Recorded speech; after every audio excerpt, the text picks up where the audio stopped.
Türkmen terhetçilerinin Eýranly baglykçylary atyp öldürmegi bilen bagly Eýran Türkmenistanyň gyssagly düşündürüş soraýar. Türkmen terhetçileri 20 mart şeýşembe gecesi Hazar deňdine 4 Eýranly baglykça od açyp olaryň ikisini öldüren soň Eýran Türkmenistanyň bu hadise bilen bagly derhal düşündürüş soraýar.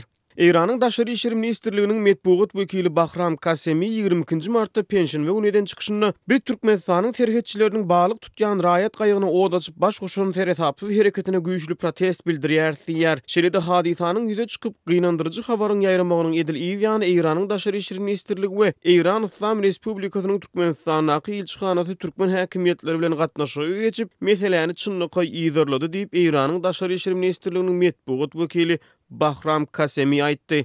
Şol bir wagtyň özünde ministrligiň medpugat wekili agzalyan hadise bilen bagly özleriniň Türkmenistanyň düşündürüş sorap, resmi nota uradanlyklaryny sözüniň üstüne goşdy. Ýagtydyp geçdik 22 martda Associated Press Eýranyň ýarym resmi ýylyna habar agentligine talgylanyp, 20 mart gecesi 4 Eýranly balykçynyň Hazar deňdindäki Eýranyň territorial suwlarynyň kenary ujuny balyk tutmagy girişende türkmen terhetçileriniň balykçylary ot açanlygyny, olaryň ikisiniň ölüp beýleki ikisiniň yaralananyny habar berdi. Eýranly balykçylar Türkmenistanyň territorial suwlaryny aralaşan ýa-da da serhet gullukçylary adady halkara tejribelere eýerip, olary öz ýurdunyň suwlarynyň çäginden uzaklaşdyrmaly diýip Bahram Kasemi aýtdy. Şol sebäpden biz Türkmenistanyň jogapkär resmiýetlerini gyssagly we resmi düşündürüş bermäge çagyrýar, hem-de iki ýurduň arasyndaky dostlukly gatnaşyklary göz öňünde tutup, agzalyan hadisanyň ýurduň ygtyýarly häkimetleriniň hyzmatdaşlyk etmegine dolu aýdyňlaşdyrylmagyna umyt edýär diýip Kasemi sözüniň üstüne ýetirdi. Medpugat serişdeleriniň habarlaryny türkmen terhetçileriniň Eýranyň gaýyklaryna od açmak hadisalarynyň soňky ýyllarda hasda ýygylaşýanlygy ýazylýar.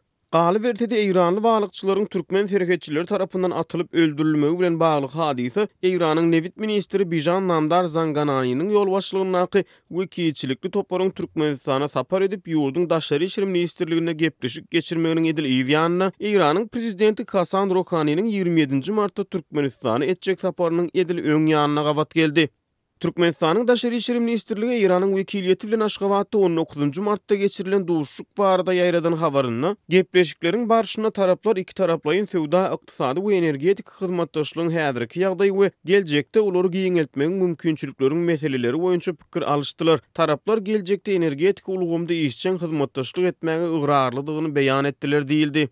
Maglumat üçin aýdylsa 2017-nji ýylyň başynda Türkmenistanyň Eýrana aktarýan tebii gazyny kesmegi bilen iki ýurduň arasynda gatnaşyklar gowşady. Aşgabat Tehranyň 2007-nji ýylyň gyşynda ulanan türkmen gazy üçin 1,18 milliard dollarlyk algysyny soraýar. Eýran bolsa aýazly gyşda goňuşdyryň gazyň bahasyny bir taraply galdyranlygyny aýdýar. Ýa-ni ýakynda has takygy 13 mart 15 mart aralygyny türkmen prezidenti Kuwait döwletine Birleşen Arap Emirliklerine resmi saparlary amala aşyrdy. Eýran, Türkmenistan, Azerbaýjan, Gazagystan we Orsiýet ýyllar boyu Hazar deňdiniň kanuny statusy bilen bagly meseleleri çözmek üçin degişli konwensiýanyň ugruny işläp gelýär.